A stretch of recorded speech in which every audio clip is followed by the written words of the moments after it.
aquellas inundaciones de hace algunos años ya. Arratsaldeon, zareten guztioi, Moskotarra konpartsaren izenean, eskerrik asko etortxagatik eta ekitaldi bilbotar honetaz gozatzea espero dugu. Buenas tardes a todas y a todos. Gracias por acompañarnos para hacer un poco de historia y recordar aquellas terribles inundaciones del año 1983. Todo un acontecimiento del que este próximo agosto se cumplirá el 40 aniversario. Pero vamos a abrir este acto con un poco de buena música, porque tenemos la suerte de contar entre nosotros con nuestro admirado Iñaki Basado, al que agradecemos especialmente su presencia, ya que ha hecho un verdadero encaje de bolillos en la agenda para estar aquí. Tener ensayos, tener cosas, en fin. Nos va a interpretar la canción titulada precisamente Inundaciones de 1983, cuya letra corresponde a Juan Carlos Guerrero y fue, si no me equivoco, premiada uno de los premios en el tradicional concurso de bilbainadas en su momento. Txalo bero bat. Bueno, arratsaldeon guztioi. Oso gozi nago, mergoceos. Contento de estar aquí en esta historia. Y casualidades de la vida, ¿verdad? Cuando se hace esto. Cuenta que haya grabado en el 19 uno de los premios a tesis de las bilbainadas, que eran Inundaciones 83, de nuestro querido amigo Juan Carlos Guerrero. Está bien la canción y encima creo que coincide muy bien lo de la charla con la semana que llevamos. Esperemos que no lo chafe más y cuando salgamos podamos llegar perfectamente.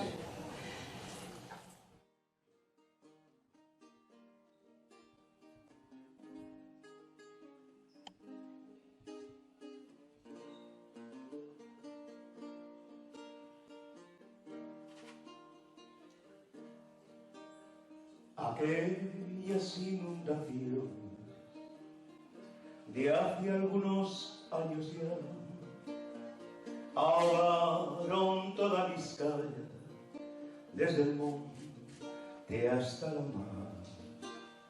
Bilbao sufrió aquel desastre de una forma cruel y atroz, pero gracias a su gente la villa resucitó, pero gracias a sus gentes la villa sobrevivió.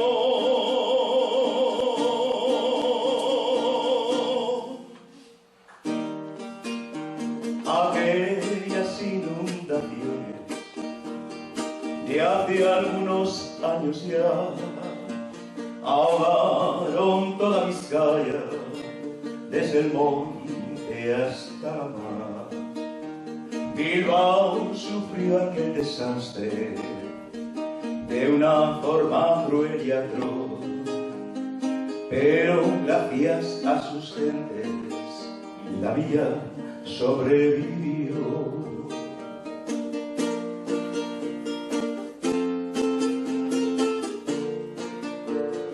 Las aguas turbias cubrieron el bochón y la arena, trenes de achur y naranja hasta la universidad, el mercado de la ribera, nuestro barco consular, la peña de Esto el Recalde y otros barrios de Bilbao.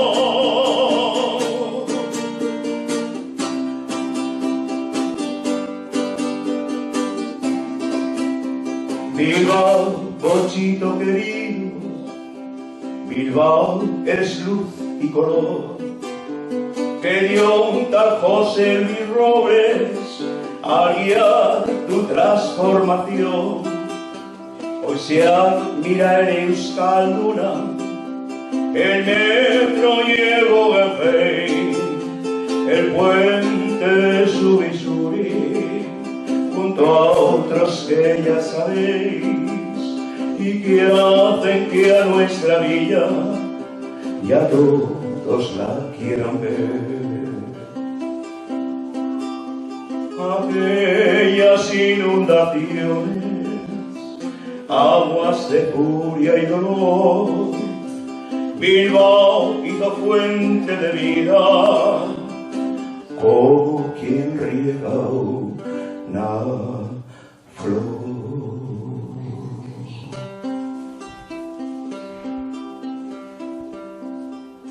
Bilbao,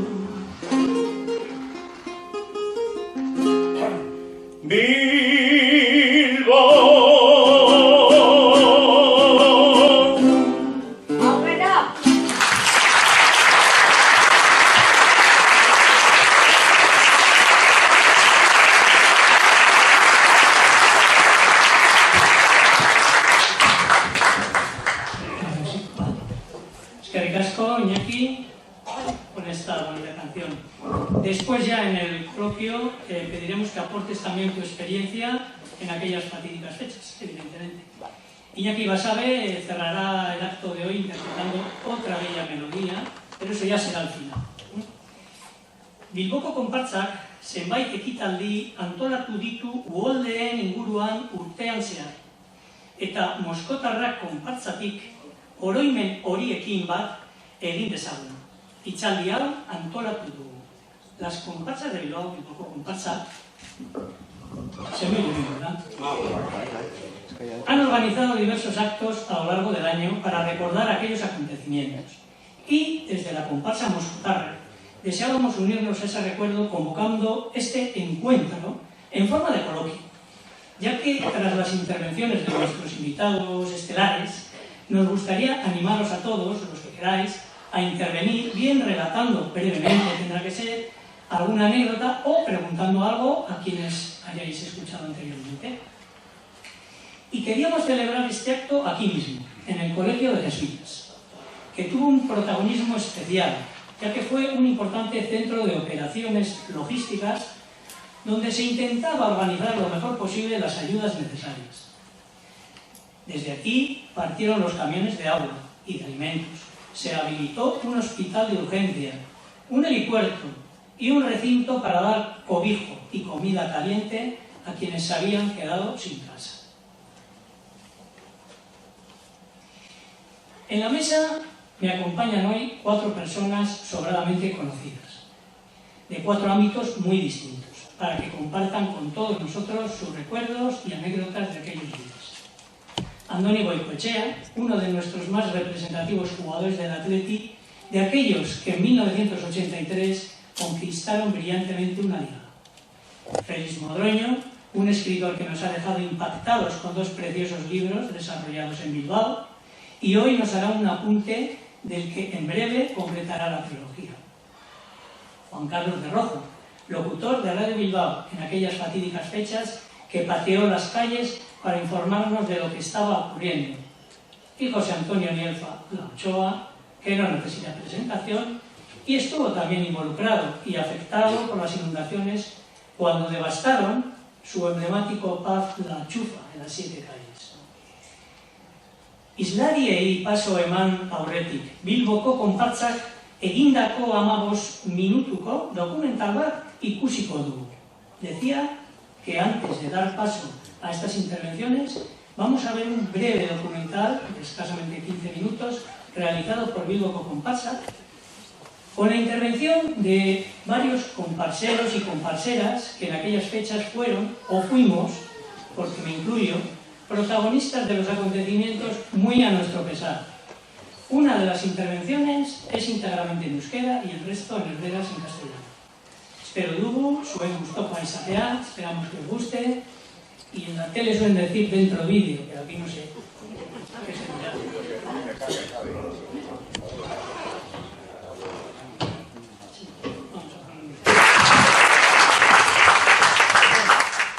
Arratsaldeon danori, muchísimas gracias por estar ahí. Bueno, 40 años atrás seguramente todos nos acordamos el día de las inundaciones. Igual que nos acordamos todos, seguro, los que estamos aquí, dónde estábamos el día que ganamos la Liga en Las Palmas. todos os acordáis dónde estábamos. Y todos nos acordábamos tristemente de este 26 de agosto dónde estábamos y qué hacíamos. Todos. Porque fue algo que en principio parecía que no iba, bueno, que no parecía que iba a nada. A mí, ¿cómo me cogió? A mí me cogió a la mañana, pues entrenando en San Mamés, no, en Lezama, vuelta para casa con la mujer, una niña de 1 año que tenía cuando aquello, bueno, que no estaba en casa, que estaba en Casejana, donde mis suegros. Y una siestecita, como siempre, y a partir de ahí, pues yo creo que es un poco lo que casi todos vivimos, ¿no? Estar en casa, yo vivía en Sabino Arana 45, donde empezaba la rampa de la autovía, que luego ya se demolió, y bueno, y aquello era un mar. Todo de la bajada de la autopista, ya no había coches, toda la bajada, y efectivamente no había móviles, la comunicación era a través del fijo de casa y a través de la radio. Y la radio principalmente en Radio Bilbao, que era la que nos estaba informando de todo lo que pasaba, ¿no? Y bueno, pues ahí se preveía que iba a pasar algo gordo.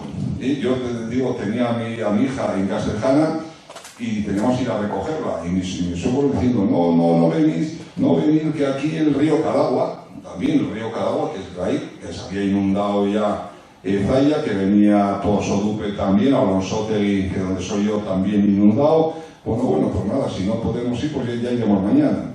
Y bueno, el Cadagua estaba haciendo un destrozo importante y a partir de ahí, pues no nos quedaba más remedio que yo estar mirando por la ventana cómo llovía y el mar que bajaba por Sabino Arana y bueno, y escuchar la radio. Es lo que aquí se ha dicho, ¿no? Pues que viene la marea, que sube la marea, que no sabemos, que si pilla, que no pilla. Al final, pues nos pilló, vimos todo destrozado, pero aparte de lo material, creo que en estas inundaciones creo que hubo muchos muertos, muchos fallecidos, no sé si fueron del orden de 30, 40, no sé el dato. O sea, que quiere decir que también desde el punto de vista humano, aparte de los daños materiales que se fueron cuantiosos y bueno, importantísimos, hubo muchos daños personales de fallecimiento, de gente que falleció por las inundaciones, ¿no? Y bueno, y desde el Atleti, si hay muchos futboleros, recordáis que estábamos en plena apogeo de Campeonato de Europa contra el Espongan, jugamos, ahí perdimos 0-2 y jugamos aquí un poquito posterior a todas las inundaciones, ¿no? Que ganamos 4-0 y como anécdota, simplemente como dato, teníamos una prima por ganar y pasar a la eliminatoria que eran 400.000 pesetas. Hoy en euros serían 2.500 euros aproximadamente. Lo que pasa es que trasladado de hace 40 años aquí, pues venía a ser del orden de 50.000 euros aproximadamente, ¿no? Cada jugador. Bueno, que menos que nos creíamos que deberíamos de aportar algo desde el Atleti, ¿no? Desde el Atleti, no ya de la cúpula, digamos de Baiganes, sino desde Lezama, desde el vestuario. Aparte de lo que pudimos colaborar, cada uno, ¿no? Pero bueno, hicimos una donación, toda la prima, que era por ganar al Espongan, que le ganamos, pasamos la eliminatoria, y bueno, pues simplemente como dato que quede ahí y que coste, ¿no? Y por lo demás, pues nada, yo creo que ya nos van a ilustrar un poquito más aquí los compañeros, pues fue una tristeza tremenda ver Bilbao roto, y además lo que decía José María, ¿por dónde empezamos? ¿Por dónde se empieza cuando la catástrofe es tan grande? Pero bueno, poco a poco, se fue arreglando, pasa el tiempo, los años, y hoy nos encontramos con un casco viejo seguramente de lo más bonito, iba a decir de España, lo más bonito de Europa. El casco viejo a mí me encanta, me parece una preciosidad tremenda, ¿no? Y bueno, pues nos queda esa anécdota, ese recuerdo, ese mal recuerdo también, por lo que sucedió, que creo que hubo del orden de 600 litros por metro cuadrado. ¿Sabemos lo que es eso? Cuando dicen que hay 70, 80 litros por metro cuadrado que ya empieza una catástrofe. 600. Por algún sitio lo he leído. No sé si será verdad, pero seguro que sí. Bueno, pues nada, paso el micro. Muchas gracias.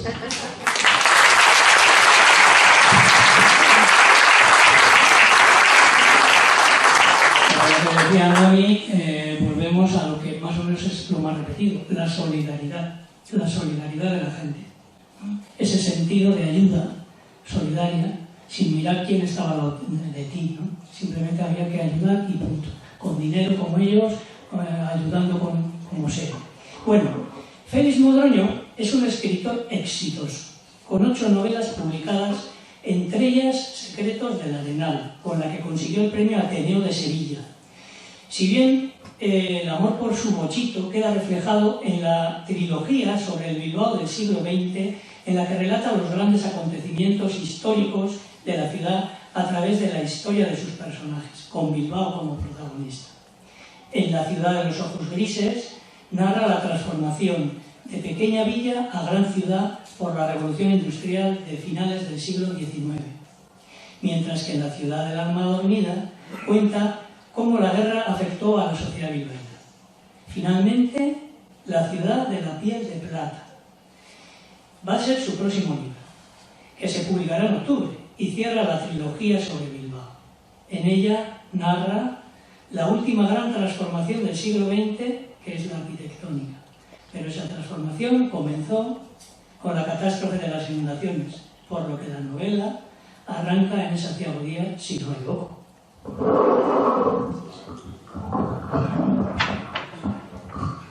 Sí, Arranchaldeo, buenas tardes. Bueno, tengo que decir que gracias a José Mari por acordarse de mí. Yo no tengo recuerdos de aquel día porque no vivía en Bilbao. Y entonces, pero de alguna manera sí que he sentido la necesidad, quizás por eso, ¿no? Porque cuando yo veía las imágenes en televisión, creo recordar que estaba entonces en Salamanca a punto de empezar mi carrera, tenía 18 años, pues tenía el sentimiento ese de decir, bueno, ¿por qué no estaba yo ahí, no? Pero sobre todo cuando vi aquel ejército de quijotesco con sus palas, de alguna manera, pues entra la cosa de decir, ¿por qué no estaba? Y yo creo que el haber escrito esta novela, sobre todo con el arranque de El día de las inundaciones, es un poco la espinita que yo tenía clavada de quitármela y de poner, digamos, en el mapa literario las inundaciones tal y como sucedieron, tal y como ocurrieron. Porque para nosotros fue algo inolvidable, pero fuera de aquí es poco conocido. Entonces, bueno, yo he tenido la suerte de que vamos a publicar, como ha dicho José Mari, La ciudad de la piel de plata, una novela en la que, de alguna manera, vamos a poner a los ojos de los lectores aquel día que yo he narrado gracias a los ojos y a los testimonios. Mari, por ejemplo, me ha hecho mucha ilusión ver a Bonnie. Si os que ya leáis la novela, Bonnie es uno de los personajes que aparecerá al principio de la novela porque realmente él sí vivió las inundaciones en primerísima fila, estaba en su cafelao en calle Correo y él me puede contar todo lo que ocurrió. De alguna manera él ha sido mis ojos, ¿no? Yo luego lo he contado. Y bueno, es muy curioso, yo estoy sentado en esa mesa precisamente con mis tres compañeros, porque obviamente el paseo por la Gavarra en la Liga del 83 está contada en mi novela. Todos los antros de la calle San Francisco, porque mi novela arranca en los años 60, cómo vivían, aquel famoso para vosotros, tú me contaste de Pablo Arias, un policía de mal agüero, me lo contó la Ochoa. Y hay un libro que se llama El Bilbao que se nos fue, de José Manuel Sánchez Tirado, compañero del padre de Juan Carlos Rojo, a que también nombra en su novela. O sea, de alguna manera yo me siento como que realmente la ficción y en este caso más que nunca la ficción y la realidad se han combinado. Entonces, simplemente yo quiero que os acerquéis a mis textos y de alguna manera veáis el cariño que yo le tengo a Bilbao y sobre todo estoy muy orgulloso. Fíjate, le he perdido hasta miedo al avión. Porque yo soy muy cagado con los aviones, nunca me ha gustado volar. No me ha impedido ir a sitios, pero realmente me sudaban las manos cada vez que me subo a un avión. Y cuando he escrito esta novela, he cerrado la trilogía de mi Bilbao del siglo XX, he pensado, digo, yo ya me puedo morir tranquilo. O sea, he llegado al punto hasta de decir que, bueno, que ya me subo a los aviones con una tranquilidad espantosa. Yo creo que es un poco porque mi legado literario, sobre todo con respecto a la ciudad de Bilbao, a la que yo estaba en deuda, yo salí de aquí con 16 años, por motivos por los que tuvimos que salir muchos en aquella época, y ese desarrollo, soy hijo de padres zamoranos, aquellos padres que dejaron Castilla, León, Galicia, para tener hijos vascos aquí, que tuvieran un futuro que ellos no podían tener en sus pueblos de origen. Entonces, es un homenaje a todo eso, y ese desarraigo, un poco de decir, yo me siento muy de aquí, pero luego cuando voy a mi pueblo me siento feliz también en esos veranos, en el pueblo, que es atravesar ese viaje, atravesando Orduña o Grázar, ese bocadillo en el monumento al pastor. Entonces, todo ese tipo de recuerdos que he querido volcar en mi libro, yo creo que son muy de casi todo el mundo, y entonces me siento muy tranquilo por haber podido, digamos, haber desarrollado esa teoría, que es lo que yo pretendía. Así, de alguna manera, como yo puedo morir tranquilo, ya si me quieren poner la estatua en los jardines de Albia, a ser posible, en vida, porque es que luego hay una costumbre de homenajear siempre a los muertos, y eso, pues yo qué sé, eso está bien, pero con la gente que me caga en vida, con una palmera de coco, mejor con un libro. Entonces, no, es bromeo, pero bueno, quiero decir que la verdad que estoy muy contento, muy satisfecho, y sobre todo muy agradecido a todos los lectores, que muchos de ustedes aquí, que habéis hecho posible que mi carrera literaria se haya podido desarrollar más allá de donde yo nunca pensé, y que pueda publicar esta tercera novela con el Grupo Planeta.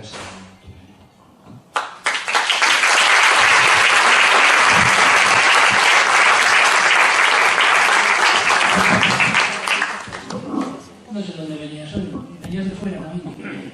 Bueno, hoy estabas en Bilbao. Hoy tranquilo, voy a Santander. No, lo de la estatua vamos a tenerlo en cuenta. Lo que no sé es cómo la orientaremos, porque está ahí Antonio de los Cantares. También Hay un sitio, yo lo he visto, hay hay un hueco. sitio que está en la... Toda la gente esa que está aquí seguro que apoya la causa. Hay un bolsillo ahí que yo lo veo, yo sí lo he visto. Bueno. Juan Carlos de Rojo ha dedicado su vida al periodismo radiofónico. Ha trabajado en Radio Bilbao, cadena SER, como técnico de sonido, como realizador de programas musicales y redactor de los servicios informativos de esa emisora, a lo largo de nada menos que 30 años. Desde los primeros momentos de aquellas fatídicas fechas, en cuanto se intuyó que la catástrofe era inminente, recorrió calles y barrios informando en directo y realizando reportajes para los oyentes de Radio Bilbao entonces. Posteriormente, ya de la SER pasó a Radio Euskadi, la emisora pública vasca, en la que dirigió distintos programas informativos, culturales y generalistas. No te voy a decir si está bien porque me lo has pasado tú. Hace un par de años colgó la chapa radiofónica y ahora es oyente fiel de un medio, la radio, que considero imprescindible e insustituible hoy en día. Y aunque no lo había apuntado, te diré que con todos los compañeros, que pues, igual hay alguno por ahí de la profesión, con todos los que he comentado, he hablado y me han dicho alguno que iba a venir y tal, todos han hablado muy bien de ti. Y no son de tu misma emisora. Así que ahí te va.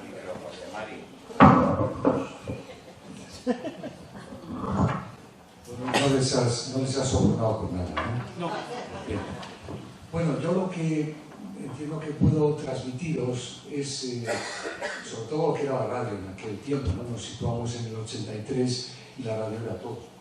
Bueno, la televisión muy bien, pero si había una situación de necesidad, de urgencia, era la radio lo único que funcionaba, no había otra cosa, ¿no? Mi experiencia personal fue, yo tenía 26 años, creo. Mi experiencia personal es que era viernes, lo han comentado aquí alguna compasera, ¿no? Y habíamos acabado ya la semana, una semana agotadora, porque en fiestas tienes que andar con la unidad móvil, moviéndote por el Arenal, por todos los sitios. Ya habíamos acabado, yo estaba con un compañero, Pelayo Serrano, y con Cristina Albanza. Habíamos quedado en la Gran Vía, y como era efectivamente el día grande, era la noche de disfraces, dijimos, oye, ¿por qué no nos disfrazamos de algo? Digo, bueno, pues vale, nos disfrazamos disfrazamos de punkis, que era lo que teníamos más a mano, unas mallas y unas cadenas y los ojos negros. Pues venga, vamos. Nos disfrazamos de punkis, éramos en Moyúa y estaba ya anocheciendo, entonces ya joder, veíamos que no dejaba de llover. Oye, que esto no es normal, ¿no? O sea, que aquí está pasando algo muy gordo. ¿Por qué no nos acercamos un poco? A mitad de la Gran Vía teníamos ya la cara negra porque se nos había corrido todo. Bueno, eso era un desastre, ¿no? Llegamos a la plaza circular, tiramos por la calle Navarra y ya estaba cortado el puente, ya no se podía pasar. Yo lo que más me impresionó en las inundaciones no era el agua, la elevación que iba cogiendo el agua, sino la fuerza y la velocidad que traía. Es decir, mirar hacia la zona de Achuri y ver como si fuera un corchito de estos que se usan con las cañas de pescar, ¿no? Y ver que el corcho va haciendo así, cuando se lo lleva la corriente, pues eso era un coche, una bombona de butano que pegaba contra el puente, que daba llanada para que se desbordara, para que el agua pasara por encima, pero la velocidad era impresionante, o sea, no era tanto el agua, sino lo rápido que iba todo, ¿no? Y veías que había coches, incluso un animal nos pareció ver, inmediatamente se cortó la luz, ya no había luz en ningún sitio, fuimos a la radio, pues dijimos, oye, esto hay que hacer algo, que llegamos a la radio y decimos, si es que no podemos hacer nada porque no hay luz, y llegó el jefe técnico, Pedro Martínez, igual escucháis ahora a su hijo, Íñigo Martínez, que habla en programas de deportes, ahí en la SER, y dice, oye, tenemos un grupo de nitrógeno, vamos a darle caña y aquí hay que salir ya. Total, se encendió el grupo de nitrógeno, por cierto, había que abrir la ventana, me había echado una peste asquerosa. El Radio Bilbao en aquel tiempo estaba en el edificio del Hotel Carlton, en la parte de atrás. Sí, ese edificio ha albergado todo tipo del gobierno vasco, en fin. Nosotros estábamos allí, en la cuarta planta, ¿no? Luego los 40 principales se pusieron arriba, en el Palomar, que le llamábamos, y fuimos tomando distintas plantas del edificio. Yo recuerdo que la escalera era de madera, era una escalera muy historiada, bueno, de hierro forjado, pero tenía una barandilla de madera que subía por todos los pisos. Llegamos, nos pusimos a disposición de, oye, lo que haya que hacer nos lo vais diciendo. Había luz, pero solo para mover un micrófono. Tampoco se podían hacer maravillas, pero al menos lo que podías era dar anuncios, avisos de autoridades, de gente que sabía más o menos lo que estaba pasando. Entraba alguna llamada telefónica de vez en cuando. Oye, que dicen que ha desaparecido Bermeo. Ese fue uno de los rumores de las primeras horas, ¿no? Que no quedaba nada, ¿no? No es posible, el casino, todo fuera, ¿no?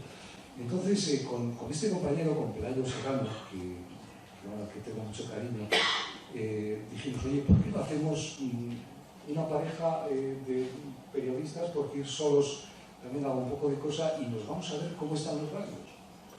Y dijimos, bueno, vamos a los barrios que puedan estar peor, porque la verdad ya había mucha gente allí, estabais vosotros en las comparsas, había gente ya pidiendo palas, se armó el Cristo con el gobernador, que luego si hay tiempo lo comentamos, porque bueno, pues, hubo ahí un cruce de historias que no al lugar. Pero el caso es que Pelayo y yo dijimos, no, vamos a la Peña.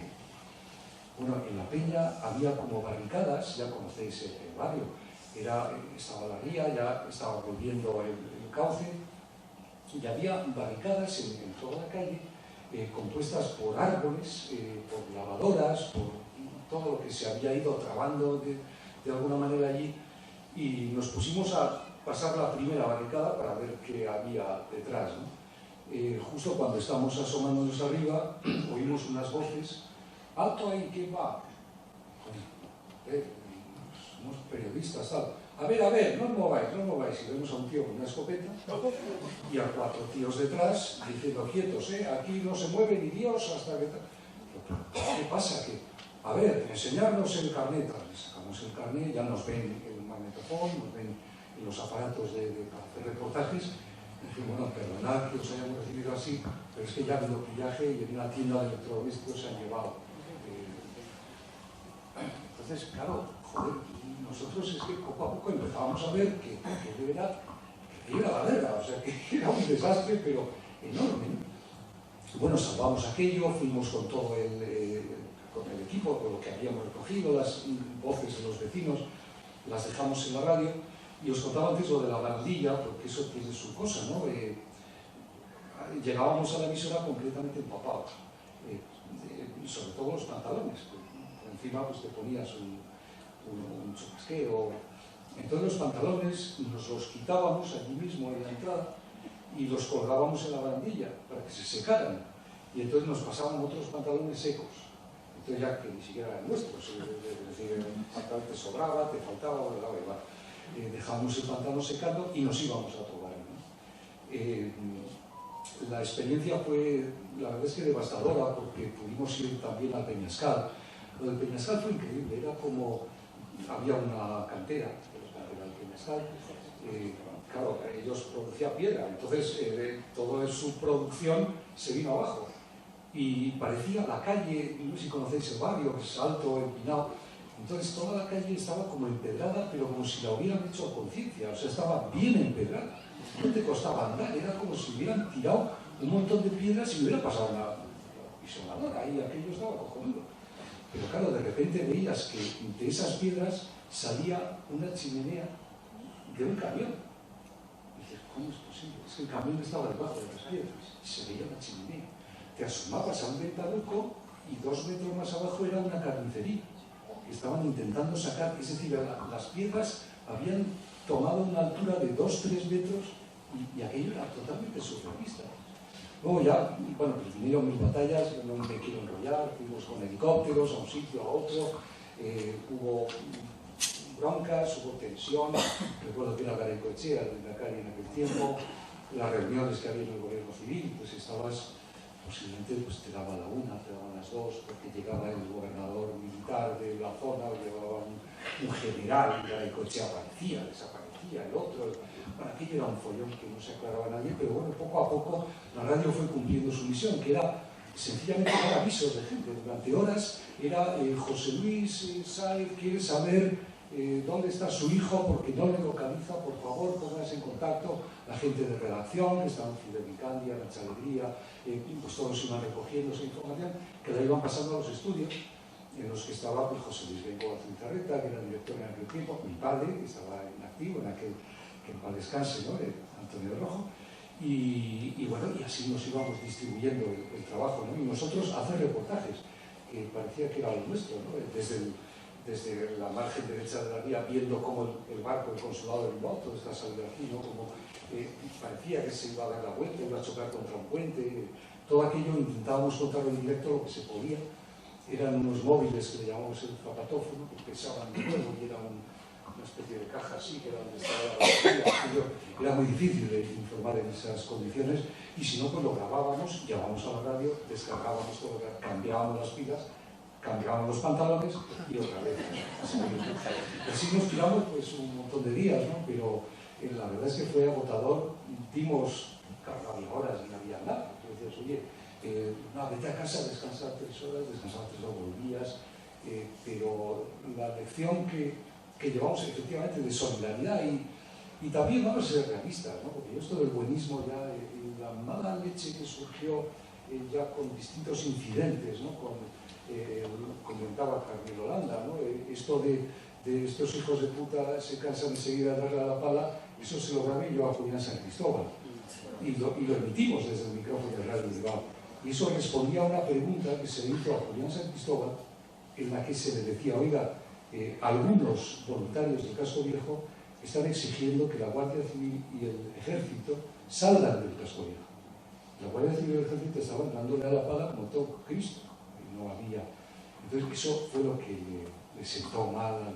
Es decir, que las historias, depende de cómo se cuenten y de qué manera, pues tienen una lectura u otra. Pero sí, ese ejemplo de solidaridad yo creo que fue lo fundamental. Bueno, me enrollo porque yo me dedico a hablar. Entonces, si luego quieres cualquier previsión, pues esto también.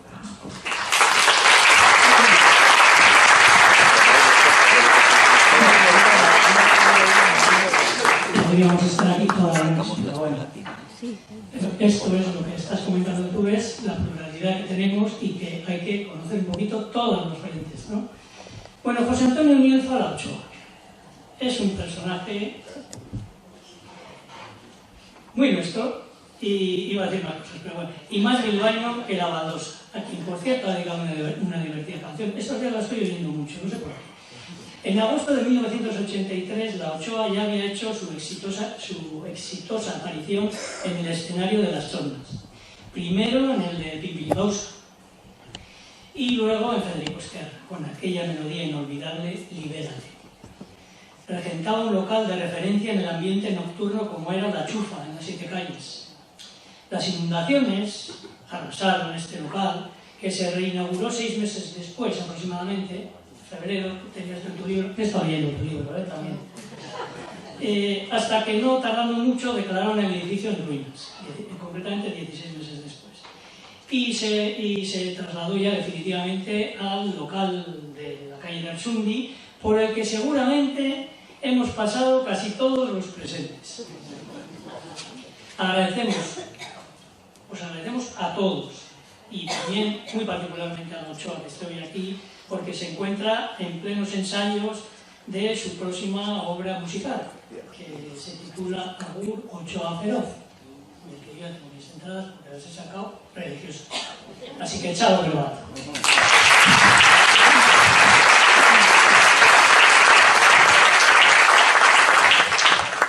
Bueno, a mí me pillaron en la cama. Porque me había costado, hacía 3 días que no dormía. Yo actuaba en el Tiffany's y entonces acabé de actuar, nos íbamos de fiesta y nos fuimos a la Socomoturra. De allí me fui a La Arriaga, ya yo vivía en Iturribide, y me encontré con un chico de Durango, que actualmente sigue siendo el mío, lo conocí aquel día hace 40 años, y no había, o sea, llovía con tan mala hostia que no podía pasar Villarrabeta para llegar a mi casa, que vivía en el número 22 de Iturribide. Pero ya sobre las 3 o las 4 de la tarde ya nos decidimos, él se fue, no podía ir para Amorebieta, pero trabajaba en Durango. Yo me fui para casa y eran como las 4 de la tarde y en la radio estaban diciendo que se estaba inundando Hernani y ya empezaban a decir que aconsejaban que los ríos estaban, los coches estaban cerca de la ría, que los irían sacando, que podía haber problemas, ¿no? Entonces me metí a la cama y me desperté sin luz, sin teléfono, claro, yo con la idea de ir a La Chufa un ratito y luego actuar al Tiffany's. De hecho, el Tiffany's actuó ese día y estaba todo, pero claro, la gente seguía a la fiesta donde podía. Mi preocupación al despertarme era mi padre. Mi ama había fallecido en el 79 y mi padre tenía el bar en el General Castillo. Yo no podía pasar por allí. Salgo de mi casa en el Iturribide, en el número 22, justamente hasta ahí estaba inundado, pero desde ahí se podía salir. A la entradita del portal había como bastante agua, pero las escaleras ya hacia mi casa ningún problema, ¿no? Hacia arriba. Me fui por Zabalbide, y yo en busca de mi padre, fui a Santucho, que teníamos allí un piso, y estaba mi padre, que me quedé tranquilo, y me fui al Tiffany's, actué en el Tiffany's, y luego de la misma manera pues me fui a dormir por la noche, ¿no? Y ya al día siguiente, cuando me levanto, me voy saliendo por el mismo sitio, por el Puente de la Sal y por allí, me voy a la altura del Perro Chico, el Mirasol, y bueno, eso fue terrible. Los coches, los bidones, desbordando el agua. Pero yo era optimista, yo pensaba que cuando todo volvería a la normalidad iba a abrir mis bares, que tenía 2, La Chufa y el Lomo, y me los iba a encontrar, bueno, tal cual como yo los había dejado. En fin, bueno, cuando pasó todo aquello pues lo primero que me saludaron fueron los baffles, o sea que fue terrible. Como terrible fue, pues luego toda la burocracia, con los peritos que vinieron de Valencia y que vinieron a atrasarnos. Por ejemplo, nosotros como estábamos muy cerca de la ría, la letra esa pequeña que no leíamos, pues te quitaban el 90%, en fin, que fue muy difícil. Luego tenía 5 empleados, no era igual que eso, que La Ochoa, como estaba de moda, tenía muchas ganas y lo sacó adelante. Pero la verdad que fue una época muy difícil, que ha sido un año para mí precioso, porque había estado en Las Palmas, yo estuve celebrando que acabaría el Real Madrid-Valencia en el césped insular con toda la plantilla, fui con todos los jugadores, con Marijose, la mujer de Terapo, y Marisa, la mujer de Zola, en fin, que había sacado, fíjate, yo ya preveía que íbamos a hacer algo grande, porque ya, yo en esa época era como los niños de ahora, joder, que no voy a ver nunca ganar el Atlético en un título, pues a mí me pasaba lo mismo. Y saqué la de Todas al Fútbol, mi segundo disco, el Atlético, todo fenomenal. Rodé la muerte de Miquel, que en plenas inundaciones tuve que ir al estreno que se estrenó en la historia de Donostia, y en fin, que luego pues nada, la desolación de cuando el agua bajó y ver cómo me parecía pues como cuando vemos reportajes de cualquier guerra, fue algo terrible.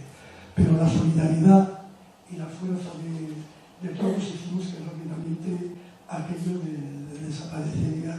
También por ese año me llamó Tola para cantar la del Atleti, pues, en fin, que algo me tenía que salir mal. Entonces, quiero decir que estuvimos allí con las catiuscas y con las palas por el casco viejo. Luego íbamos a aquellos camiones que venían y nos daban 5 litros de agua y 3 litros de agua. Y a mí me tocó, bueno, casi dos o tres días, uno de los hermanos Tonetti fue allí a ayudarnos también a Barbencay. Que fue que, como yo soy muy optimista, cuento las cosas con alegría, porque, en fin, no hay mal que por mí no venga, porque como ha dicho Antonio, fíjate que casco viejo tenemos tan bonito. A partir de ahí, y luego lo que me acuerdo muchísimo es lo que decían por ahí, con todos los acontecimientos que ocurrían en aquella época en Euskadi, que Dios nos había castigado. Eso lo tengo muy dentro de mí, pero en fin, pero ya olvidado, y fíjate qué vivo tan bonito tenemos, y que aquello fue terrible, pero que entre todos nos sacamos adelante, y nada, y más o menos es lo que os puedo contar. Y lo que recuerdo.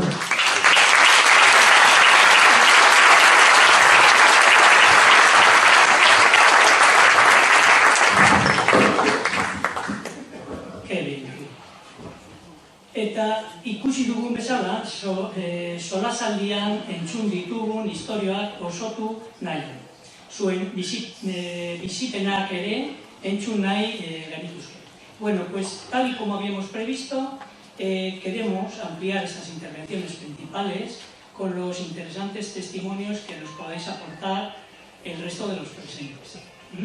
También podéis después hacer preguntas a los propios intervinientes, lógicamente, ¿no? Pero quiero empezar por dar la palabra a la representación del colegio que está hoy aquí presente, por la parte que le toca, ¿no? En primer lugar, tenemos a Escolume Mesperuza Roger, como parte de ese profesorado. Si te pasan ahora el micrófono. Pues... bueno, yo soy de un barrio de Bilbao que también le tocó bastante. Yo estaba a la altura de donde quedó enfangado el consulado de Bilbao, la zona de Castaños, cerca de la plaza del funicular y demás. Y el recuerdo que tengo es que yo no pude bajar esa noche porque me estaban dando clase de latín, era una estudiante regular, y estaba en Santuchu y fue imposible bajar. Me quedé en casa del profe de latín, que era amigo de mi hermana mayor, y estuvimos allí en plan, bueno, pues escuchando la radio, porque no teníamos ni, pues se apagaron las luces, no había agua, un desastre, y estábamos allí, pues tipo refugiados, un sobrino suyo y yo, que éramos de edad parecida, y allí estábamos. Y luego tengo el recuerdo también, sobre todo, de la solidaridad. Una vez que pudimos al día siguiente bajar, primero el desastre, porque por mi barrio, que llegó casi hasta 3 metros el agua, toda el agua bajaba de las faldas de Archanda, en mi calle concretamente, que era Camino de la Salve, en lo alto hacia arriba, y bueno, el agua tiró un muro de piedra, y la solidaridad de la gente del barrio, que efectivamente nos pusimos las botas al día siguiente y ahí fuimos, jóvenes, maduros, incluso gente mucho más mayor. Y si no recuerdo mal, incluso pues la ropa que llevamos era la misma camisa de ranchale que hemos llevado en las fiestas y unas botas catiuscas, como habéis dicho, pues para echar una mano, ¿no? estaban en el campo volantín las siervas de Jesús, que se les había, pues toda la verja la había tirado el agua, y allí fuimos la gente del barrio, de la zona, a echarlos una mano. Y como anécdota curiosa, con el agua llegó hasta las puertas de nuestra parroquia la imagen de un santo que era de una iglesia del Casco Viejo, ¿no? Y decíamos, este está un santo viajero, de iglesia a iglesia tiro porque me toca. Bueno, pues también un poco el darle un toque de humor, como has dicho tú, José Antonio, ¿no? Pero sí recuerdo esa solidaridad de la gente y ese arrimar el hombro y decir, bueno, esto hay que sacarlo para adelante como sea. Y ese sería un poco mi testimonio desde el barrio que me tocó, que ya digo que casi 3 metros de agua. Bueno, pues no pases, no. Hola, buenas tardes. Más que preguntar, venía a colación lo que ha dicho el compañero ahora mismo, que efectivamente, como profesionales, el ayuntamiento nos llamó a una serie de, entre ellos también al colectivo de aparejadores. Nos tocó a todos los que podíamos, en aquellos tiempos teníamos 23, 25 años, en mi caso, tal, y nos distribuyeron por zonas, nos vacunaron, por si acaso, porque todavía había bastante miedo. Estoy hablando como 2 semanas casi después o así, ya pasaba, ya se podía circular, ya no había el barro que había antes. A mí concretamente me tocó la zona del Zorrozaure, y ya nos habían dicho, de entre los edificios que vi un montón, 3, tuve que decir que había que desalojarlos ya. Y todo viene un poquito a colación de este edificio que se ha hundido recientemente en Teruel, que había que salir ya. Uno de ellos me acuerdo perfectamente de los pies derechos de madera, las pilastras de piedra de abajo no estaban, entonces no estaban sujetando, estaban colgándose, o sea, se movían solos. Yo no sé cómo se tenían algunas casas. Hablando con otros compañeros que les tocó el casco viejo, ya decían, esto se cae todo, esto no dura. Y mira, se ha aguantado. Tuve que desalojar 3 edificios concretamente. Bueno, yo le diría a la gente, oye, salir de aquí por patas, que esto en cualquier momento se viene abajo. Pero ¿qué dices, chaval? ¿No vamos a salir de aquí? Oye, que esto está muy jorobado, que esto no avisa, que esto se hunde. Como no hacían caso, porque la gente tenía sus cosas en sus casas, imagino, teníamos la orden de llamar a los municipales. Y ellos se encargaban ya con el informe nuevo, bueno, el informe que era ayudar, oye, mira tú, que no hace falta ser muy técnico para ver esto. Y ellos desalojaban. Recuerdo que no llegó a quedarse ninguno de los 3 edificios que yo concretamente estaba asustadísimo. Igual también era muy joven. El caso es que 3 tuvieron que desalojar y de los 3 no se cayó ninguno, pero tuvieron que derribar luego con el tiempo 2 porque estaban que se caían. Y eso fue muy fuerte. Y nada más. Muy bien. Sí, cómo no. Buenas tardes. ¿Tu nombre? Hola, Atay, y me gustaría preguntarle a Juan Carlos de Rojo. Has dicho que ibais de barrio en barrio preguntando a la gente a ver cómo iba y cómo estaba viviendo el asunto, y me gustaría saber, como persona que obviamente no ha vivido esto por unos casi 20 años de diferencia, a ver si bajasteis a la zona del Arenal cuando ya se pudo acceder y cuando la gente estaba limpiando la zona de Chosnas, que se cuenta ya que la Pimpi bajó enterito hasta el mar y así. Y a ver si entrevistasteis a comparseros, cómo estaban medio desmontando lo que ya estaba casi desmontado. Bueno, en concreto a la zona del Arenal, yo creo que era un poco de atención de todo, ¿no? Todos iban al Arenal, a ver cómo iba yendo la cosa. Bueno, incluso el Gary Cochea en aquel tiempo se apresuró a ir. También en un viaje que fue polémico, ¿no? En fin, había muchos Cristos, no os creáis que esto es de ahora, lo de las movidas, había unos follones cojonudos. Y entonces la zona del Arenal sí que, en cuanto bajaron las aguas, estaba más controlado, era la más desastrosa, pero al menos estaba todo el mundo pendiente de ahí, ¿no? Pero es que yo recuerdo que, por ejemplo, a la Peña es que no había llegado nadie. Es decir, 2 días después, no sé, hay gente aquí que estaba en el ayuntamiento, pero no se había llegado a la Peña, siquiera, o sea, entonces el testimonio de la gente era, yo recuerdo, mira, nos pudimos montar en un helicóptero que salía de aquí, del patio de Jesuitas, y nos llevaron a a Peña y a Peñascal, a los dos sitios que habíamos visitado el día anterior. Y la gente se te echaba encima, ibas con el micrófono, decían, ¿qué queréis? Y decían, yo quiero saber dónde está mi hijo, que no sé dónde está. Y claro, joder, ¿qué haces con esa mujer? ¿No? Me dices, oye, dime tu nombre, dime dónde vives, dime cómo es tu hijo, no sé, vamos a darlo la mayor cantidad de veces que podamos para ver si los podéis encontrar, ¿no? Entonces, eso sí que fue un servicio que era continuo. Luego ya se pudo meter un poco de música, pero al principio es que eran avisos continuamente, ¿no? Maripuri Fernández quiere saber dónde está su madre, que no la localiza después de 3 días, y la última vez que la vio fue en Santuchu, pero no saben qué ha sido de ella y tal. Entonces, ese servicio, esa ayuda, porque, claro, la radio era todo, ¿no? Y las pilas, es que no había falta corriente, y estaba todo el mundo pendiente de la radio, ¿no? Y yo recuerdo que hasta en los 40 principales, la gente del equipo de 40 principales daba la relación de personas fallecidas, ya se empezaban a informar lo más posible, ¿no? Pero la circunstancia era muy complicada porque, sobre todo porque no había medios, no es como ahora. Ahora parece una idiotez, tener contacto con quien sea en el otro lado del mundo, ¿no? Pero es que en aquel entonces, bueno, tú lo decías, José, teléfono y nada más, ¿no? Entonces era complicado, ¿no? Yo recuerdo de echar a uno de una cabina que estaba hablando en ese momento desde el Arenal, precisamente de justo la parte más alta del Arenal, para decir, oye, tengo que entrar en el boletín de las 11. Es que te quito el teléfono, o sea, sal de ahí. Me miraba por Dios, este loco quién.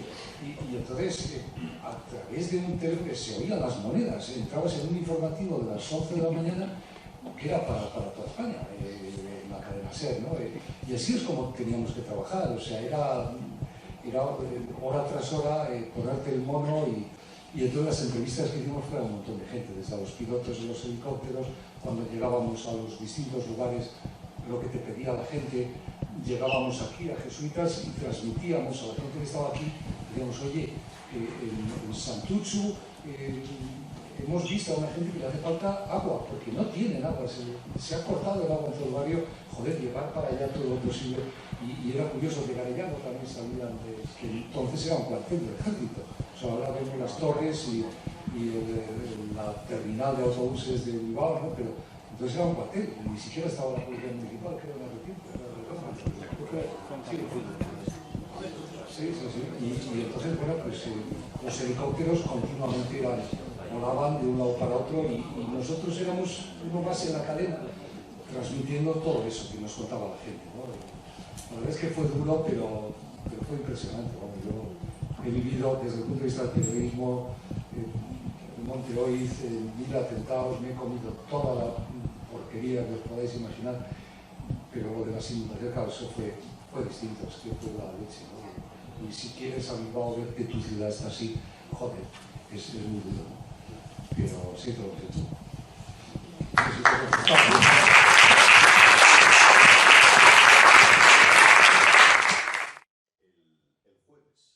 Aquel jueves, yo recuerdo que en la Plaza de Toros hubo un faenón de Espartaco bajo una lluvia torrencial.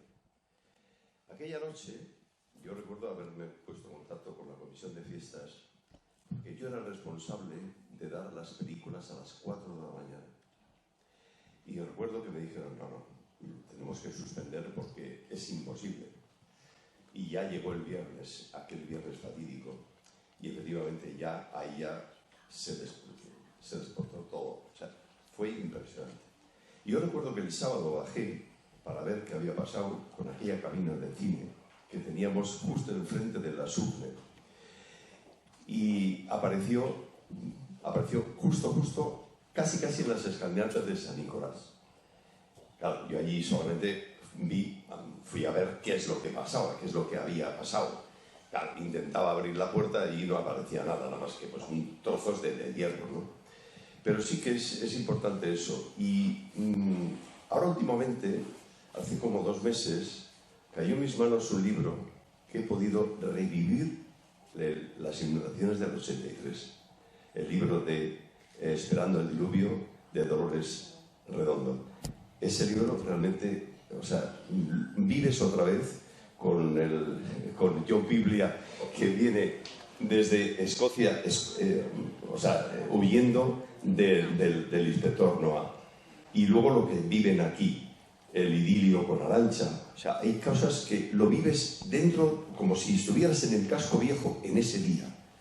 O sea, realmente para mí ha sido muy importante. Y me ha ilusionado ver unas imágenes de la película que hizo Gabriel Camiña en el año 79, de las Hasta la Música del 79. Han aparecido algunas imágenes ahí.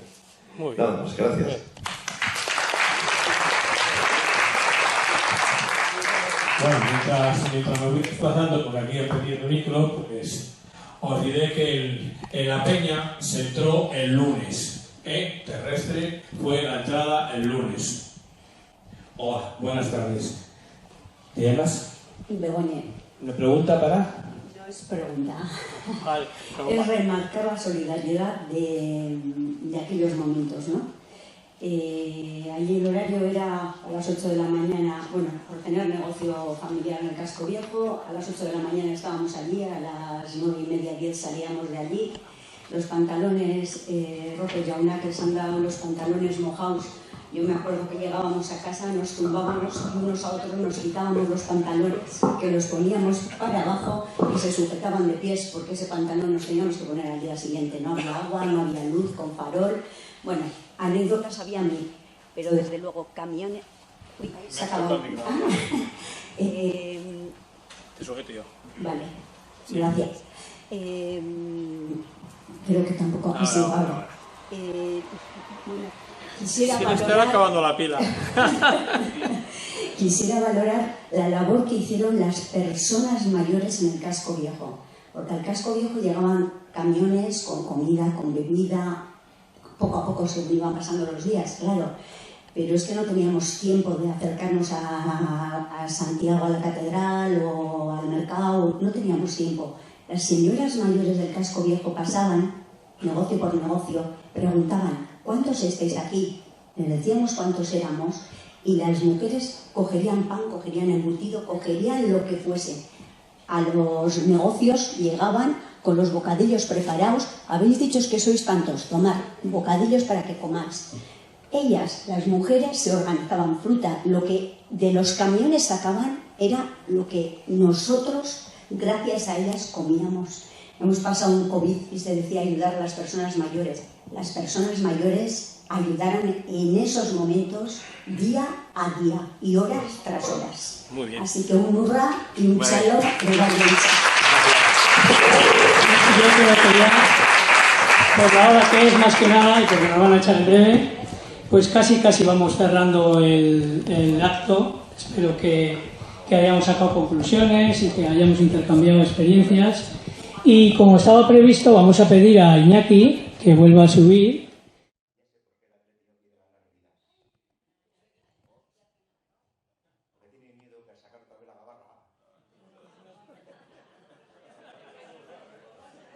No es porque no pueda,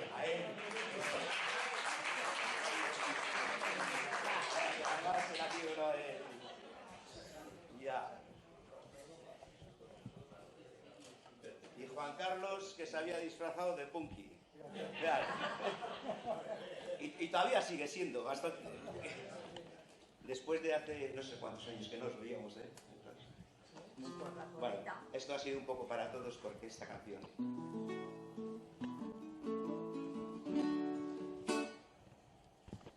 Esta canción se la hice a un amigo que cantaba y que sigue cantando y que dicen que va a hacer la despedida. ¿Verdad? Dicen, yo no le he oído a él. Dicen que somos locos, Bueno, después de unos años, cuando ya había empezado yo a componer bilbainadas y cosas de estas, un día me encuentro con José Antonio y digo: oye, tal, no sé qué, hablando, y digo, pues habrá que hacer una canción. ¿Le has hecho una canción a Julen Guerrero y a mí no me has hecho ninguna? Me echó en cara, así. Con toda la cara, me echó en cara. Yo soy más guapo que él y tal. Digo, bueno, pues vale. Sí, verdad, también me dijiste eso.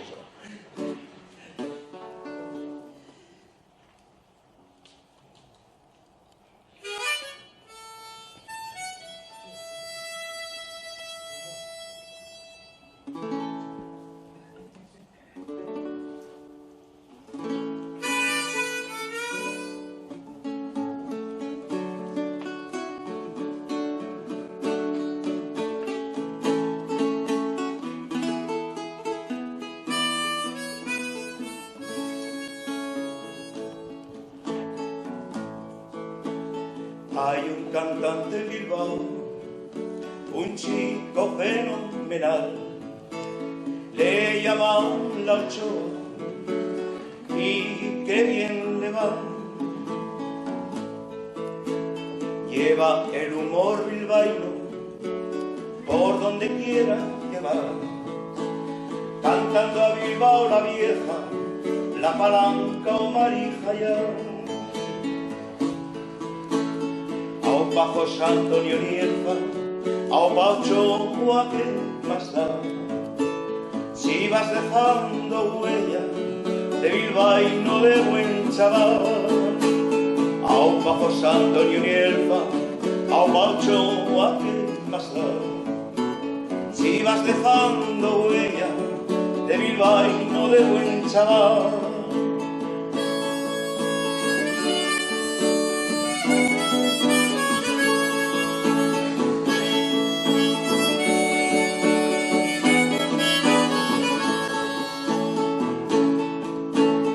Tenía en Barrencaya un antro especial, vino la riada y se lo llevó a la mar. Y hoy en día dicen que se oye alguna vez cantar a las olas la canción de Libérate, libérate, libérate, libérate. Aupa José Antonio Nierza, aupa Ochoa, ¿qué más da? Si vas dejando huella de bilbaíno de buen chaval. Aupa José Antonio Nierza, aupa Ochoa, ¿qué más da?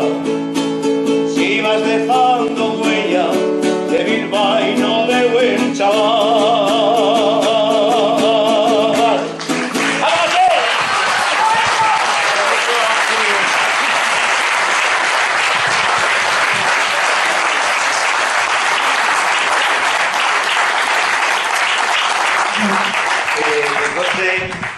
Bueno, ya hemos terminado con esto, ¿no? Pero que conste que como están las cosas, lo de volver a cantar por ahí, libérate, se está poniendo jodido, ¿eh?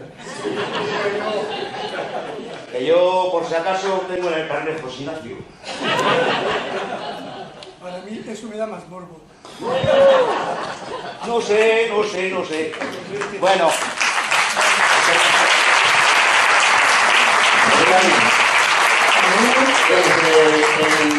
El alma de todas las salsas. Yo también te quiero, amante. Exactamente, yo también. Así que con esto y un bizcocho me da ganas de despedirme como los de mi generación, que veíamos esos dibujos animados y salía Porky Pig y decía: ¿Han estado contentos? Eso es todo, amigos.